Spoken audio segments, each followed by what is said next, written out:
Hey, slow down! I shouted at my friend as he sprinted past the encroaching trees that surrounded us. We'd been walking for about half an hour, and I think he's starting to get a little bit impatient. He practically had to drag me and my other friend out here to show us some abandoned house in the middle of nowhere. And he knew that it was getting dark. I personally wasn't going to get lost out here for the night. Not being a Sunday. My mom, she would raise hell if I missed any more school. My dad would probably beat me with an inch of my life, him being the principal and all. "You guys need to speed up," he replied. "I won't there be enough time to show you everything that there's to see." I rolled my eyes. It's just some old house in the woods, Scotty. I guarantee we'll be done looking around within 5 minutes of getting there. "Oh yeah? Well, that's not what my brother told me," Scotty retorted, slowing down his run and breathing heavily. "He said there's some crazy stuff out here." "Really? Like what?" my other friend Zach asked. Scotty turned to us, his smug face barely visible in the fading daylight. "Look, I'm not gonna tell you guys until we're there, so let's get a move on."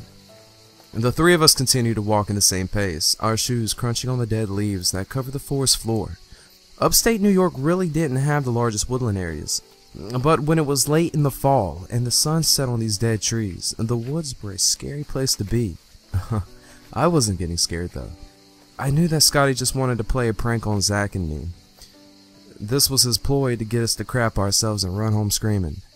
His big brother was probably out here somewhere with some of his friends, ready to jump us. "Scotty, can you just tell us what's so important about this house?" Zach finally asked, breaking the silence that only the distant crickets had been interrupting. "Fine, I'll tell you the story behind this place, and we'll probably be there by the time I'm done."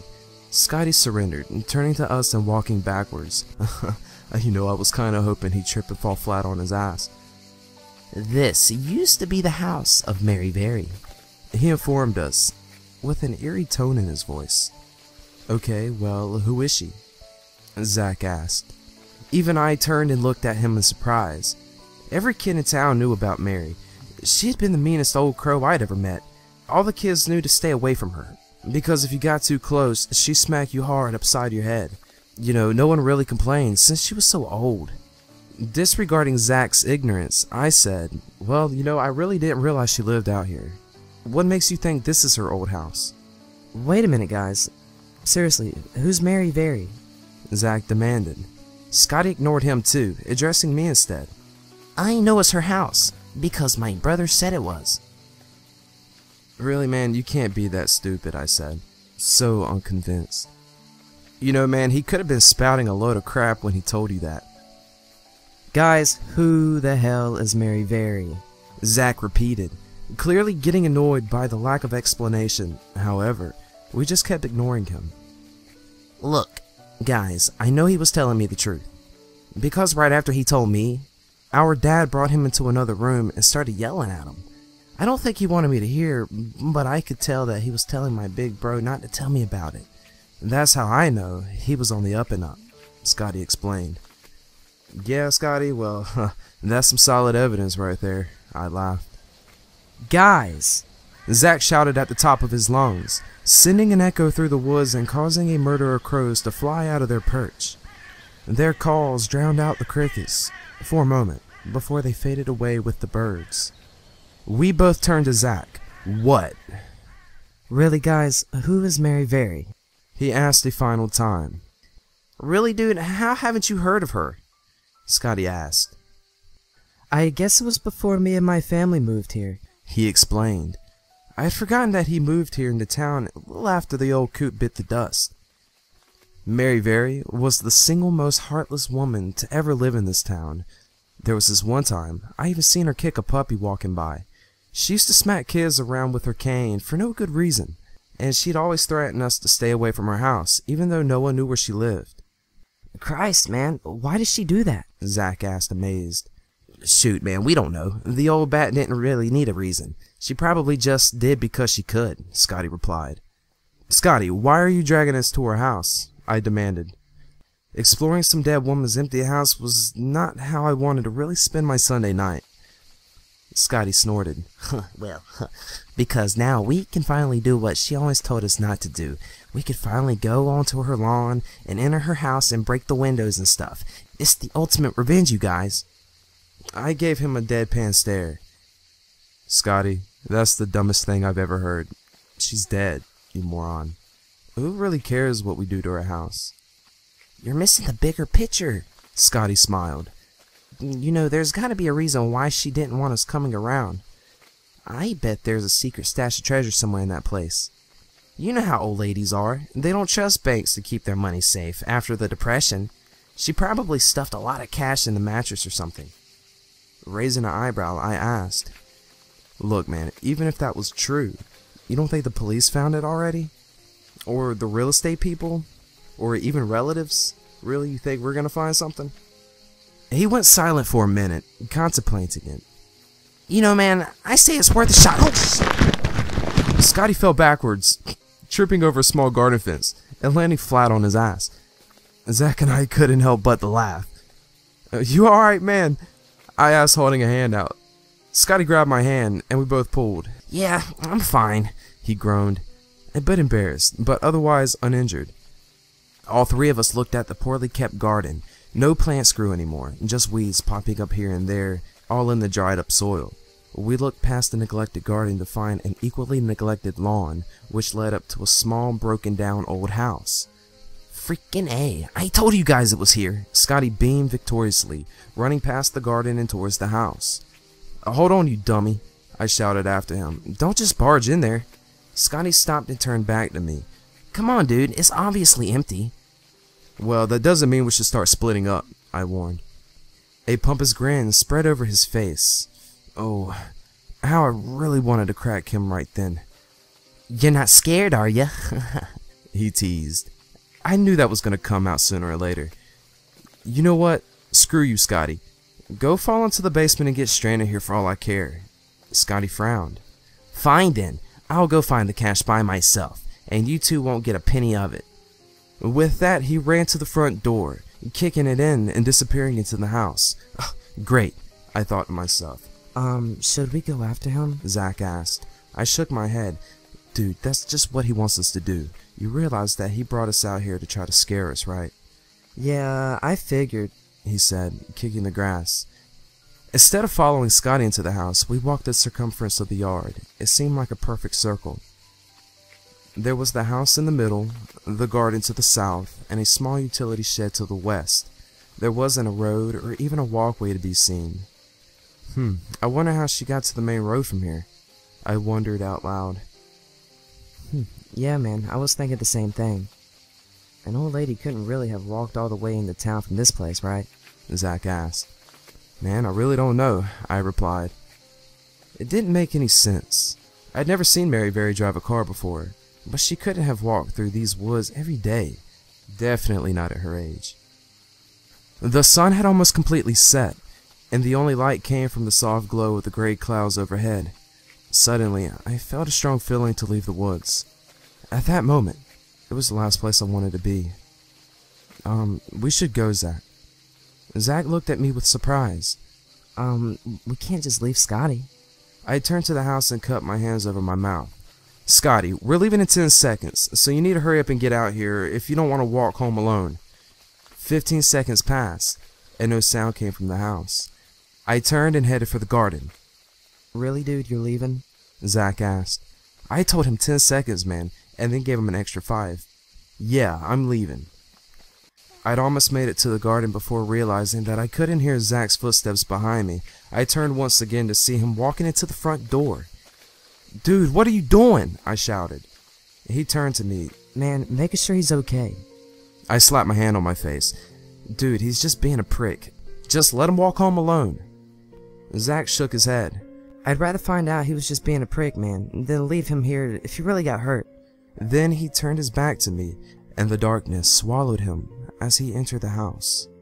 For Christ's sake, I cursed to myself.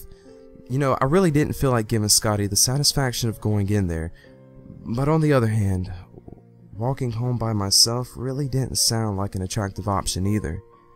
After a minute of pacing the yard, I decided to swallow my pride and enter the front door. The inside of the house was just as unwelcoming as the outside had been. It was mostly empty, save a bed, couch, and a few other pieces of furniture. There was barely any light coming in through the windows, the sun having already set. Remembering that I brought my cousin's old police flashlight he had given me a while back, I pulled it out and clicked the button, fully revealing the empty room. The room I was in seemed to be a living room connected to a kitchen. Nothing remained in the house except for aforementioned furnishing that must have been left behind after Mary Very's death. What caused unease with me was the fact that Zach wasn't anywhere to be found. I walked in not 2 minutes after him. Yet, he still managed to hide inside somewhere. I was beginning to think he'd been on the cahoots with Scotty the whole time. "Guys, come on, this isn't funny anymore," I shouted, louder than necessary. Nothing in the house stirred in reaction of my outburst. There were only 3 rooms that connected to the living room, and all 3 were completely empty. There weren't even any leftover items to be seen. After looking everywhere else, I finally found a single door along the wall in the kitchen area. Oh man, it was closed, but it was the only place they could have gone. I had been in houses like this one before. I knew that there were 2 possibilities of what's behind that door. Either I would open it up to a closet, or to the descending stairs of a basement. I tensed up. I turned the knob and opened the door, ready for the 2 to jump out. This didn't happen though. When I opened the door, only darkness greeted me. It was darkness, not merely the result of absence of light, but as if hell itself was sitting right behind the threshold. Only 3 steps of the stairway were visible to me, the rest fading off into blackness. I decided to point my flashlight downward, into the dark abyss. Great, almost laughing when I realized it had died. The flashlight felt like it weighed a ton in my outstretched hand, so I lowered my arm and turned, holding no illusion that I would even consider going down there without some sort of light source. Turning away from the basement seemed more of a mistake than going down, because when I turned away from the door, I found myself facing an even more frightening sight. There, standing across the kitchen, oh God, was Mary Very. Even in the lack of lighting, I could see her plain as day. She was wearing a white gown with long sleeves and some sort of bonnet that covered her head. She also wore heeled shoes with white roses on top. I just stood there, looking at her eyes that bore terror and confusion. She seemed to only regard me with hatred and anger. Her brow was cut low, and her mouth contorted into a vicious sneer that gave off malicious intent. I could feel her negativity radiating, squeezing my very soul with this oppression and suffocating me with little effort.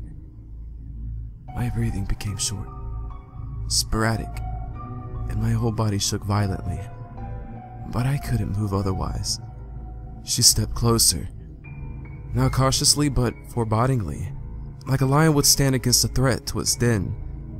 In this case, I was the ignorant creature who'd stumble into the lion's den, not realizing the danger and ultimately having my life taken by a pair of claws to the throat. That's when I realized something that scared me far worse than the fact that I was standing in the presence of a dead woman. What truly struck my heart, like a sledgehammer, was the fact that she wasn't looking at me, but past me.